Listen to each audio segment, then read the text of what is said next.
अगर तुम्हारा memory making process नशे ने हाईजैक किया था तो तुम उस टाइम में क्या कर रहे थे, क्या ये तुम्हें पता होगा या नहीं होगा? जब हम पैदा होते हैं तो सबसे पहले यही पाथवे काम करता है। जैसे एक न्यू बॉर्न बेबी कैसे रोता है या कैसे उसे भूख लगती है तो उसे पता चल जाता है।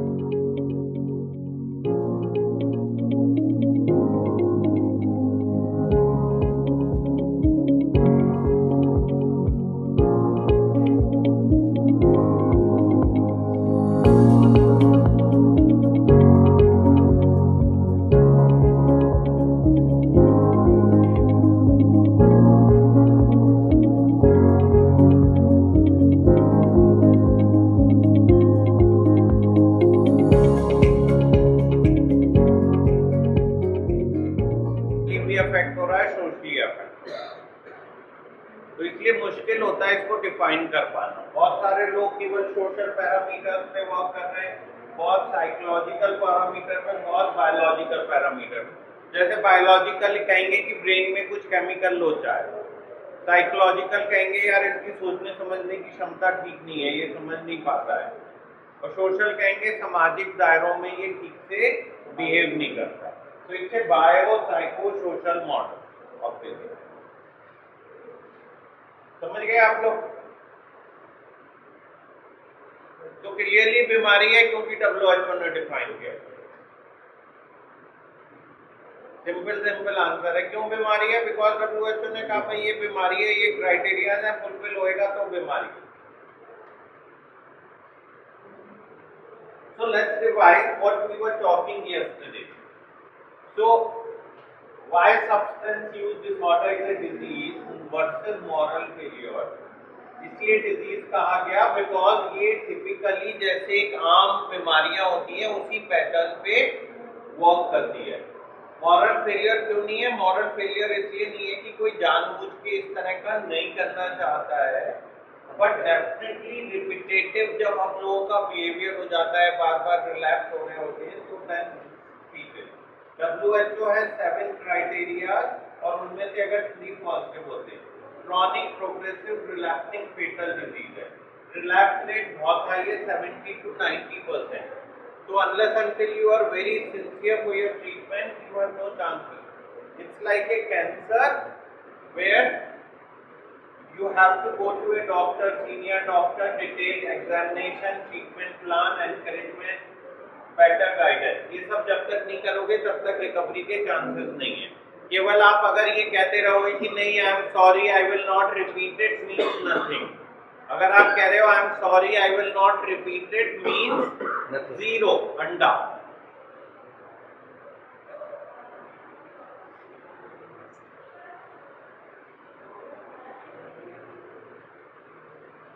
नाउ डॉक्टर नोरा वल्कोव हैं, उन्होंने आपको रेस्पेक्ट दिलाने की कोशिश करी। तो she works as a director to NIDA. उन्होंने कहा कि हमारा ब्रेन जो है वो डैमेज हो जाता है और 90% तक वो पैट और MRI से कंफर्म कर पाए। नाउ नंबर ब्रेन डिजीज है, we require a proper treatment and assessment for the guidance of this.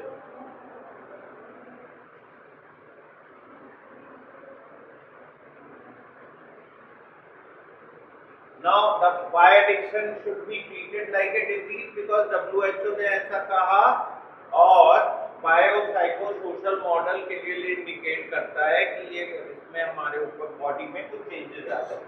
1954 में अमेरिकन मेडिकल एसोसिएशन ने अल्कोहलिज्म को एक डिजीज की तरह से डिफाइन किया। कैरेक्टरिस्टिक सिम्टम्स थे, कोर्स था, आउटकम था, ये डिफाइन था, मगर फिर भी ये समझ में नहीं आ रहा था कि भाई ये बीमारी है या मॉरल फेलियर है। बार बार क्या ही कॉन्फ्लिक्ट चलता रहता है, this is a disease versus moral failure, because वो इनको फोर्स तो कर नहीं रहा पीने के लिए। भाई कहीं ना कहीं हम अपनी मर्जी से खुद ही कंज्यूम कर रहे हैं ना। Why then how can somebody say, because अगर कोई बीमारी है, लेट्स से किसी को एलर्जी है और वो खुद ही वो चीज ले, तो उसके लिए वो खुद ही जिम्मेदार है। तो ये तो नहीं कह सकते ये बीमारी है मगर आप कर रहे हो। तो ये अजीब सा एक कॉन्फ्लिक्ट था जो हमेशा के लिए चलता रहेगा। Does it make sense? आप लोगों को समझ में आ रही है बात? तो अगर बीमारी है then we should surrender and follow the doctor's advice। और अगर मॉरल फेलियर है तो फिर हमें पनिशमेंट मिलना चाहिए हमारे एक्ट के लिए। तो either the we should be for the treatment or we should be for punishment। बीमारी है और इतने लोग उससे मर रहे हैं तो कोई प्रॉपर इलाज का तरीका होना चाहिए ना। तो डॉक्टर के पास तो कोई तरीका ही नहीं है, बातचीत करते हैं, समझाते हैं, कहते हैं भाई मान जाना। कायदे में तो कुछ ऐसा होना चाहिए कि कर दो ब्रेन की सर्जरी जो ब्रेन का बीमारी है, या कुछ ऐसा कर दो कि आगे से कोई बंदा पी ना पाए, पेट को ऑपरेशन करके छेद बना दो पेट में कि दारू पिए तो इधर से निकल जाए ट्यूब से। बट ऐसा कुछ नहीं है, बस एक ही तरीका है कि बातचीत के जरिए समझाओ, कुछ विटामिन की गोली दे दो और ये समझाओ कि भैया ये की मीटिंग अटेंड करनी पड़ेगी, तुम इसको लाइटली नहीं ले सकते। और जो सक्सेस रेट है वो केवल 20% है, मतलब आप में से 80% लोग तो वापस से इसी बीमारी में फंस जाएंगे। And we will keep repeating the same disease again and again. That means there are very poor chances of being successful. तो आप लोग ये जो बार बार एक कमेंट करते रहते हो कि मैंने कह दिया है, means nothing, because जब success rate इतना poor है so what are your chances of success? 20%। मतलब 80% of you will go back into the consuming again। and अगर इसके साथ A के साथ हम CBT, DBT सब कुछ भी कर लें तो भी कुछ बेटर नहीं हो रहा है, आउटकम जो है वो तो सेम ही है। ठीक है, अब देखो जो इससे नेक्स्ट पैराग्राफ है ना वो बहुत ही इंटरेस्टिंग है। उसमें वो ये कह रहा है कि भाई पहली बात तो इसी में एंड में ये कह रहा है कि कैंसर से भी वर्स है।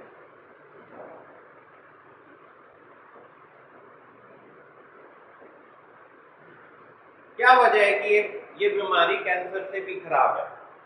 Why it is worse than the cancer?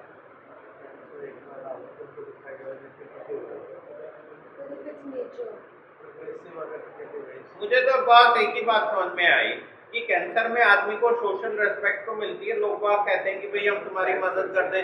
यहाँ तो गाली गलौज मिलती है कि साला नाटक कर रहा है, दुखी कर रखा है, हमें परेशान करने की कोशिश कर रहा है। Not identifying as well as cancer में लोग करोड़ों करोड़ों रुपया खर्च कर देते हैं। एडिक्शन के इलाज में थोड़ा सा पैसा खर्च होते ही आदमी के घर वाले निकल जाते हैं कि यार इसने इससे तो पी लेंगे, पी के मर ही जाए।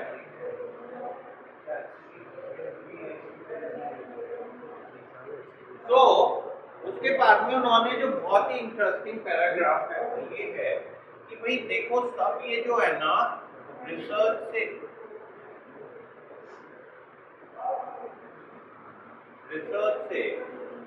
होल सिनेरियो का ट्रीटमेंट विल चेंज, बिकॉज कहीं ना कहीं वो ये डिफाइन करने की कोशिश कर रहे हैं कि हमारा जो सब्सटेंस है वो मेमोरी मेकिंग प्रोसेस को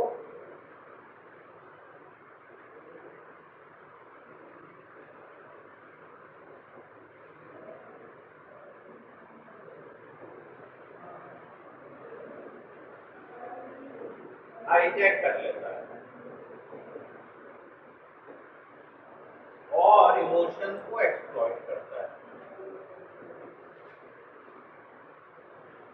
हाँ, इस बात का क्या मतलब है? देखो इस बात का ये मतलब है, प्लीज अच्छे से सुनो। तुम लोग जब नशा करते हो ना तो तुम्हारा जो मेमोरी मेकिंग प्रोसेस का हार्ड ड्राइव है वो नशा अपने कब्जे में कर लेता है। ठीक है, मतलब तुम हो रही होती है बर्बादी, तुम्हें लग रहा होता है कि मैं एंजॉय कर रहा हूं। तुम उल्टे पुल्टे काम कर रहे हो, सड़कों में कीचड़ में सो रहे हो, मगर सुबह उठ के याद आता है कि you had a great time.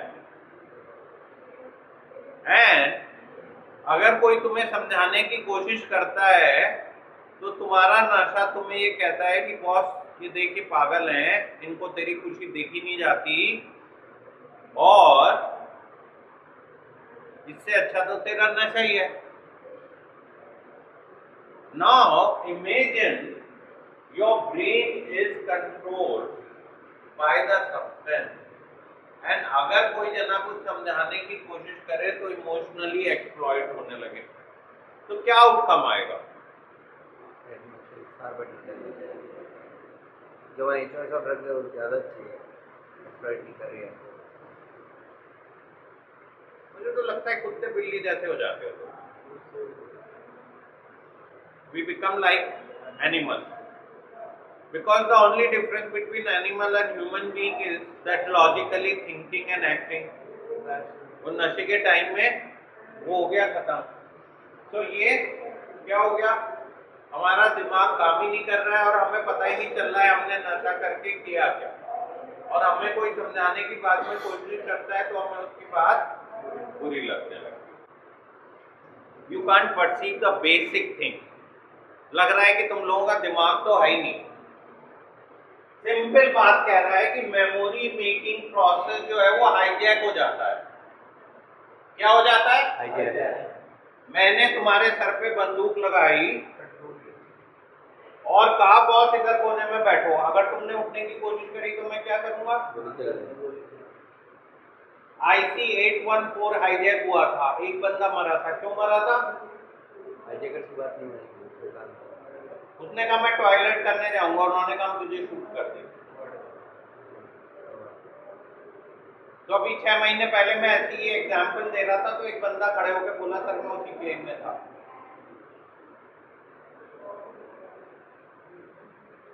अब वो अच्छी चीज याद कराएगा, बुरी चीज याद कराएगा, क्या याद कराएगा, ये क्यों डिफाइन कर रहे हो तुम लोग? बहरहाल तुम्हारी अपनी बुद्धि काम नहीं कर रही है। तुम्हारी बुद्धि को क्या कर लिया है नशे ने? तुम्हें पता ही नहीं है वो कह रहा है। अब वो हाईजैकर चाहेगा तुम्हें खुश कर दे, तुम्हें नंगा कर दे, तुम्हें सड़कों पे लिटा दे। Who will decide? Hijacker. And this happened with many of my patients.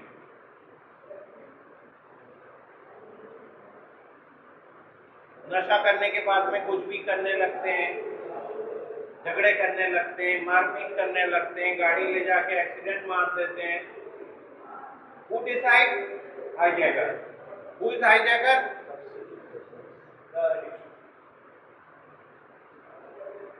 ठीक है। और एक्सप्लॉइटिंग इमोशन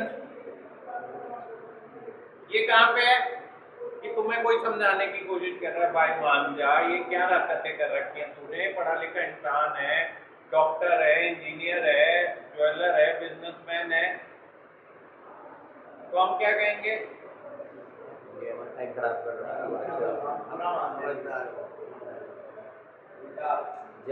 हम मतलब उसकी अच्छी बात भी हमें देने लगे। नशा हमारे ब्रेन को हाईजैक कर लेता है और हमारे इमोशंस को एक्सप्लॉइट करता है। अगर तुम्हारा मेमोरी मेकिंग प्रोसेस नशे ने हाईजैक किया था तो तुम उस टाइम में क्या कर रहे थे, क्या ये तुम्हें पता होगा या नहीं होगा?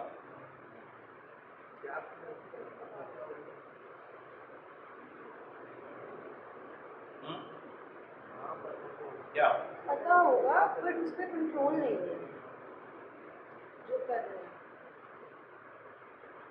अगर तुम्हारा ब्रेन को काट दिया जाए, डब्बे के अंदर साइड में बंद करके रख दिया जाए और फिर उससे बाद में लगा के पूछा जाए कि भाई तुमने क्या क्या किया, तो क्या बोलोगे? नहीं याद। हाँ नहीं याद। तो ये कैसे याद रहेगा कि नशा करके क्या किया? तो हाईजैकर तय कर रहा है, पता नहीं कितना सही है कितना गलत है, कितना याद रखना कितना नहीं रखना। कुछ भी याद करा देगा तुम्हें, कुछ भी फीड कर देगा तुम्हारी मेमोरी में और तुम्हें कहेगा देखो तुमने ये किया। Does it make sense? समझ में आ रही है बात या नहीं? It does make sense but like for my substance I think थोड़ा different है। But it makes sense for alcohol, for sure. सारे बहुत सब ऐसी इसी बुलावे में जी रहे हैं. हम देखेंगे अल्कोहल भी नहीं हमारे We all are living in this fool paradise.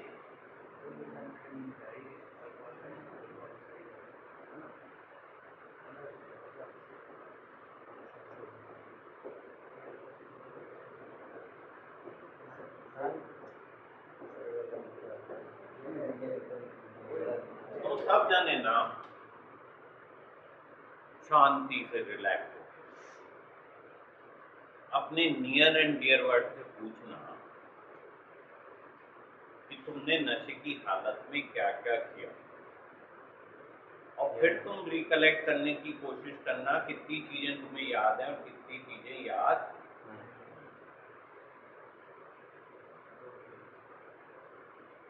तो अभी जैसे आप सब लोग ये मान नहीं रहे हो और मानोगे भी नहीं, क्योंकि आपको तो हाईजैकर ने फीड किया हुआ है ना कि आपको सब याद है. प्लीज दोबारा से सुनो और समझो. देखो भाई, अगर हमारा मेमोरी मेकिंग प्रोसेस ही हाईजैक था तो हम उसमें दिमाग में जो पीरियड है उसको कैसे ट्रस्ट कर सकते हैं? हो सकता है सही हो सकता है गलत हो सकता है 0 हो सकता है 5 हो सकता है 10. कुल मिला के हमारे कब्जे में नहीं है ब्रेन. ये जो बात हो रही है वो ये हो रही है that this brain is not in our control. अब मैं ये नहीं कह रहा कि ये 1% से लेके 99% तक हो सकता है, बट ट्रस्ट कैसे करोगे? हो सकता है तुम्हें याद हो 99%, हो सकता है 1% याद हो, but how can you trust when this process is disturbed? मान लिया तुम्हारी आंख काम ही नहीं कर रही है, लिटरली ब्लाइंड हो, और तुम्हारा ब्रेन कह रहा है सब कुछ दिख रहा है, फिर कैन यू ट्रस्ट? तो ऐसी बात होगी.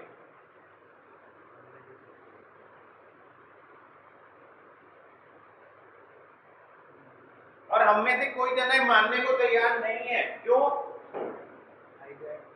बिकॉज हम तो बिलीव करते हैं कि हमें सब याद है, बिकॉज हाईजैकर ने सब फीड किया हुआ है बॉस.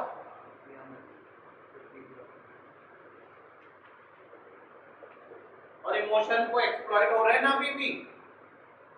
अगर मैं तुम्हें समझाने की कोशिश कर रहा हूं ये बात, तो हम इमोशनल हो रहे हैं कि ऐसा कैसे हो सकता है हमें याद ही ना हो. यही तो कर रहा है वो.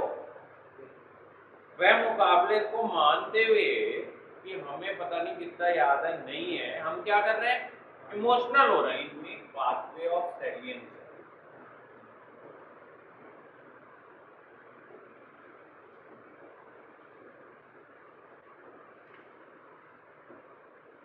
ये ना सर्वाइवल पाथ. जब हम पैदा होते हैं तो सबसे पहले यही पाथवे काम करता है. जैसे एक न्यू बॉर्न बेबी कैसे रोता है या कैसे उसे भूख लगती है तो उसे पता चल जाता है, बिकॉज कहीं ना कहीं बेसिक सर्वाइवल हमारा इस पाथवे से कंट्रोल होता है. नाउ ये नॉर्मली पाथवे सर्वाइवल पाथवे. तो सर्वाइवल के लिए कैसी चीजें आती हैं? फूड, वाटर, सेक्स, ये मेनली आती हैं. लेकिन ये जाके वहां पे बैठ जाता है और हमें सर्वाइवल के लिए क्या लगने लगता है कि unless until you take substance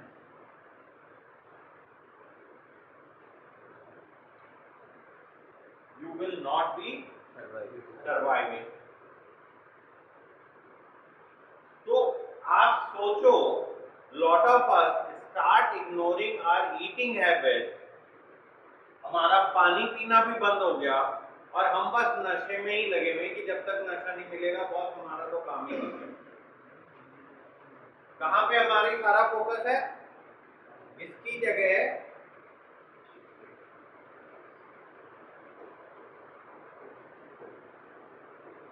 ये पाथवे ऑफ सैलियंस की वजह से होता है। फिर से चलते, हमारा ब्रेन में कुछ स्पेशल सर्वाइवल पाथवे, जिसको बेसिक इंस्टिंक्ट भी बोलते हैं। फॉर एग्जाम्पल, मुझे 10 दिन के लिए कमरे में बंद कर दिया जाए, मैं बाहर निकलूं तो सामने गंदा मड का पानी पड़ा था एक जगह पे, दिख रहे हैं कीड़े घूम रहे हैं, मैं पीऊंगा या छोड़ दूंगा? या मुझे दिख रहा है यार ये सामने आदमी खाना खा रहा है, मैं उस टाइम में ये सोचूंगा ये साला क्या बोलेगा, मैं तो जाके छीन के झपट के खा लूंगा ना। उसी तरह से अगर आपका ब्रेन आपको मैसेज दे रहा है जा उठा पी, वो smoke, take up a joint, और अगर आप नहीं कर रहे हो तो आपको ऐसा लग रहा है कि आप सर्वाइव ही नहीं कर पाओगे, मर जाओगे, what will you do? So now हमारा ब्रेन हमारे को ऐसे मैसेज देने लगता है कि हमें सर्वाइवल के लिए पीना जरूरी है, सर्वाइवल के लिए पीना जरूरी है। हमारा दिमाग कह रहा है बहुत, ये तू क्या कर रहा है पागलपन, बट बिकॉज पाथवे उस तरह से एक्ट कर रहा है और हमारा वश ही नहीं चलता है। So there are lot of times हम जानते हैं कि बहुत बुरी चीज है हमारे लिए, मगर हम कंट्रोल ही नहीं कर पाते। Things are beyond our control, हमें पता है गलत कर रहे हैं, but it becomes like an addiction. एक बार रिवाइज कर लेते हैं। देखो क्या हो रहा है कि हमारा ब्रेन बहुत ही सोफिस्टिकेटेड ऑर्गन है। इस दुनिया में कुछ लोगों को 1 to 3 to 5% लोगों को नशे से कुछ प्रॉब्लम हो जाती है। नशे की प्रेजेंस में ब्रेन ठीक से इफेक्टिवली काम नहीं कर पाता, और इस चीज को साइंटिस्ट ने प्रूव किया और उन्होंने कहा इसको एक डिजीज की तरह से ट्रीट करना। बट क्योंकि नशे से प्लेजर इतना मिलता है, आदमी को इतनी खुशी मिलती है कि बार बार उसकी तरफ अट्रैक्टेड हो जाता है। नाउ इस बिहेवियर को उन्होंने कहा कि बड़े रिस्की डेंजरस बिहेवियर है, मगर there is no way no shortcut, और इस साइकिल में हम लोग उलझे हुए हैं, and that's why we are sitting. इस साइकिल से निकलने के चांसेस केवल 20 से 40% हैं, वो भी अगर हम सिंसियरली लग के पूरी तरह से इलाज करें। कैंसर से भी खराब बीमारी है, और हम जब नशा करने लगते हैं तो एक लिमिट के बाद हमारी बॉडी और माइंड को नशा कंट्रोल करता है बेमुकाबले हम कंट्रोल करते हैं। आर थॉट प्रोसेस, हमारी क्या मेमोरी में जा रहा है, ये सब कौन डिफाइन करता है? Our substance. कहीं ना कहीं हमें ये पता है कि बहुत निगेटिव चीज है, प्रॉब्लमेटिक चीज है, मगर against all odds we only want to do this and we feel confident कि अब हम कंट्रोल में कर पाएंगे। क्यों? बिकॉज ये हमारे ब्रेन के सर्वाइवल पाथवे पे जाके बैठ जाता है, और हमें ऐसा लगने लगता है कि अगर हम नशा नहीं करेंगे तो हम सर्वाइव नहीं कर पाएंगे। Now that means it's not going to be easy. It's going to be really difficult to fight with this disease. Now see, tomorrow what we are going to discuss is the most important part of this article, and that is that our brain, there are 3 areas which are affected by the substance. The first is prefrontal cortex.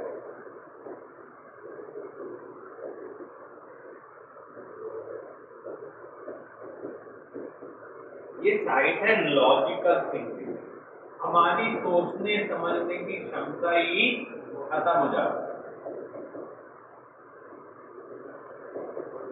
Second is pleasure pathway.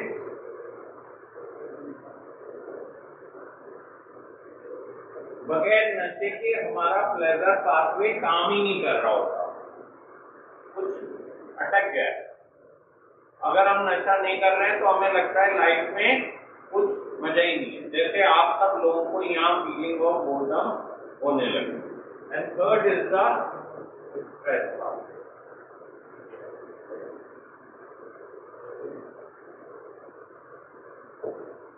These three areas of your brain is affected in this disease, and it will take minimum 90 days, but up to 3 years to heal. 90 दिन तो कम से कम लगेंगे ही, but up to 36 months तक brain लेता है heal होने। मतलब anyone who has consumed even one, his cycle of recovery will start from that. अगर आपने यहाँ से जाके एक बार भी नशा किया तो आपका साइकिल खराब हो गया, और कम से कम तो 90 दिन लगेंगे, बट पूरी तरह हील होने में 3 साल तक का टाइम लगेगा। क्यों? Because recovery is not just leaving the substance, but changing your lifestyle completely with a new habit, which is a very slow